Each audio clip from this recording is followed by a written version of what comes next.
All right, folks, thought I'd do a quick reaction video after Porto's 3, United 3 in Porto tonight at the Dragão. No one complained about the last time I did one of these on my Todd last week, so thought I'd try it again. Why not? Comment below if this is a problem you want me to have a friend on here. All right, onto the game. Strange one, this one, because, well, not strange in the sense that United's conceded 3 goals. More of that later. Very lot strange in terms of the tactical setup. I was pretty worried, I have to say, when I heard about 2 hours before the game that the midfield would be Fernandes, Eriksen, and Casemiro. That setup has not served United very well in the last 18 months or so. Way too open. Really only works when United are going to have a lot of the ball on paper. And, well, let's get onto it on paper a bit later. That's definitely going to be a problem, especially given Porto's direct play. I don't mean long ball, I just mean quick transitions from back to front. Talked about that last a couple of days ago with Tom. That wasn't exactly how it panned out, at least for the first 25 minutes of this game or so. United actually set up in what looks more like a 4-3-3 with Bruno a little deeper, the attacking phase of United's play, and 4-4-1-1 out of possession. Darnish on tactics pod. We go over this with him in more detail at a later date. And it basically caused Porto to hit a lot of long balls into the channels or into space for especially Samu Omidorian. But it didn't really work for them in the first 20 minutes of the game. They weren't able to fashion chances. They were just trying to play own for United's midfield, a bit too quick to create those transitions. I think United's big mid-block, so they didn't press at all, basically. Just sat back in the mid-block, shut off some of the space that's normally associated with this Ten Hag side, I'd say. And that was good, right? That's the way United set up against City in the Cup final, against Arsenal. That was a defeat against Newcastle at the back end of last season, right? So could we say that this is Ten Hag learning something? Well, I don't know. Let's get on to that. Fernandes deeper is interesting because I say that was an instruction. This is Ten Hag trying to take some of the risk out of the game for United. He didn't last. And, Dan and I have spoken about, especially Dan and I have spoken about whether this could be a role that Fernandes plays, a bit more conservative, takes some of the chances out of the United's game, but maybe it calms things down a little bit. A bit narrower, a bit safer, probably a better balance. Anyway, we're going to come on to that because that really only lasted 25 minutes. The good stuff. United got into this game pretty quickly in an attacking sense, and especially down that left-hand side. This was one of those where Marcus Rashford felt like the Marcus Rashford of old, right? This is brilliant Marcus Rashford when he's running at players, and that is where the goal came from. Played into space off the left. He wasn't very wide in this game. He's pretty narrow. That's where you want to see him. You want to see him run at defenders. You jinked him between 2 defenders. I feel like we've seen this 100 times from Marcus, getting into central areas where Ian Crosser of Vamu's goals assist. On this occasion, it was a shot that Diego Costa is a really good keeper, by the way, but does have a mistake in him. Should have done much better. He went with his foot and his hand at the same time. Real fuck up, to be honest, but who cared? Good stuff. Then, of course, we had another great chance on 15 minutes. This was Højlund and Rashford playing a 1-2 in exchange between each other. Could have been an own goal by Porto. Somehow managed to clear it. I think there was another one shortly afterwards where the Porto defender smacked it into his own man. And it was all coming off United's left. And then, of course, the goal, which was a ball played into the channel for Højlund, run, exchange with Rashford again, and the shot with the left foot.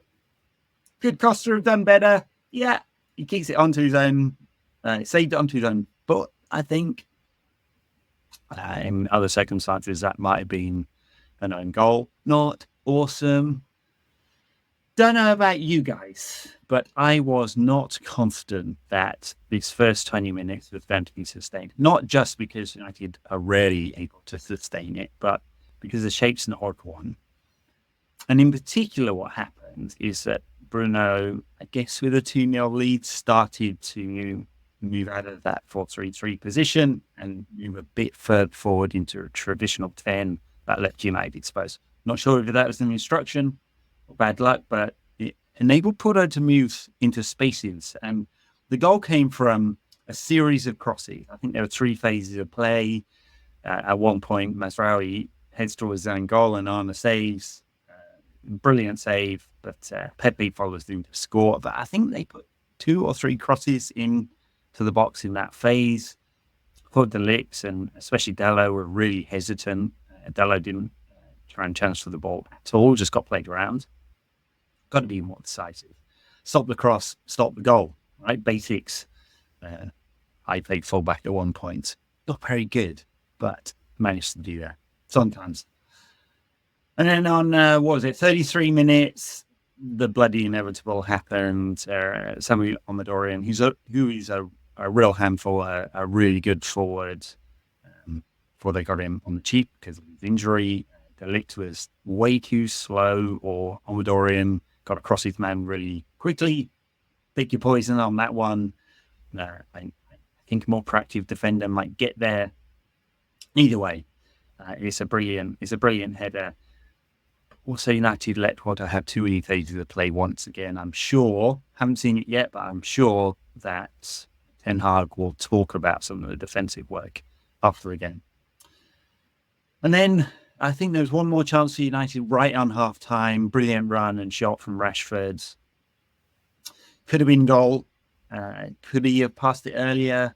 I think he takes past 3 or 4 players. I didn't care about that. This is Rashford being Rashford. This is what we want from him. We want him to be brilliant. We want him to attack players. We want him to have the confidence to do that. We should encourage that.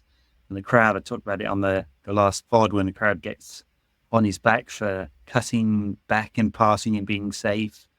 No one really feels good about that, do they? And then, of course, he's our best player in the first half, and of course he gets up. I'm not sure if it was an injury. Did see him sort of crouch down a couple of times.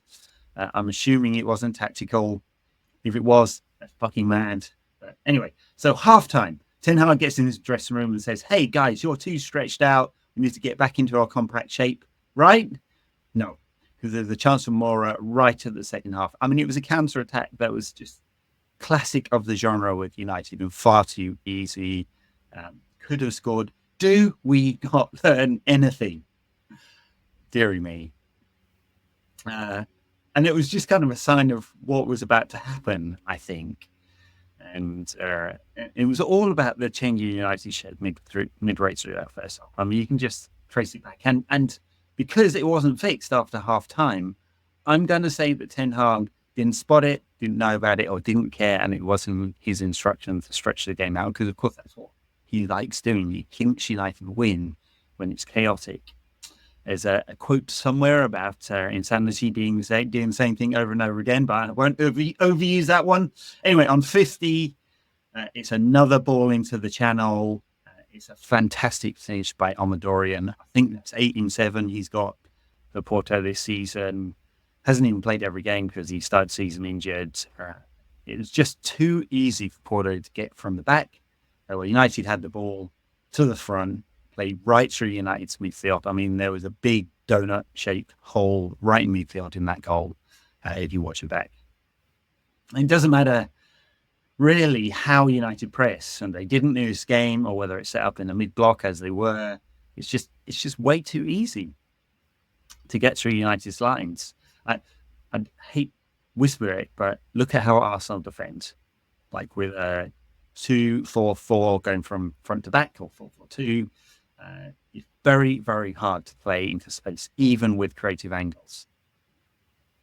Thing is, United was still dangerous going forward. So I haven't given up by this stage at 2-2 that United could do something in this game. We have better players. Like, they've got some good players, Porto, but United have better players in an absolutely crap structure, and that one's on the manager. Anyway, what do we get to? About 70 minutes, Højlund and Ahmad, are off. Anthony and Xerxes on. It's always like for like in substitutions for Ten Hag. We'll see that later in the game. On this occasion, it worked for Ten Hag, but and between the 70th minute and the end of the game, United barely created a chance. A brilliant Garnacho shot, wasn't it? There, I think that was later on, 3-2. They one onto the post, and then obviously Harry gets the equaliser. But back to the game, we've got 15 minutes left, and Ten Hag subs on two central defenders for two central defenders. It's like for like every single time. Weird. And then I guess a crucial part of the game, 80 minutes, red for Bruno, 2 yellows for high foot. One in the first half, he just caught the end of the Portuguese defender's toe, and this one absolutely nowhere near the defender at all, and he's just feigned an injury to his head. It's disgusting cheating. I don't know whether it matters for the yellow card, actually, because it's a high foot, and I guess you could call that dangerous play or reckless play. So it might well be justified, even though it seems ridiculous, because he's barely touched even player. Then the game saving goal from Slabhead. I don't know how many were we into injury time at that point. It was weird subs from Ten Hag. Somehow it paid off. I'm not sure I'm giving credit to Ten Hag for this one. Exact fact that Ligt had 3 headers in the game from corners. So there you go. It's odd. I don't think United structure is going to get fixed under Ten Hag. This might have saved him. I don't know. But here's a stat from Opta, just to say goodbye. Manchester United have conceded 3 or more goals on 24 occasions in all cup competitions since Ten Hag came to the club. And apparently, it's more than any other club. There you go. What a mess. There you go. Porto 3, United 3. We've got 2 points from 2 games. I mean, it's not a disaster. Fenerbahce to come next out in the Europa League. Aston Villa on Sunday, given that they beat Bayern, played brilliantly on Wednesday night. Not an easy one, this one. I think there's plenty of room for the pressure to be dumped back onto Ten Hag once again. For the moment, he's got away with one here. Not sure I liked what I saw from United defensively. Some good stuff going forward. I'll leave it there. Thank you, everyone. Bye now.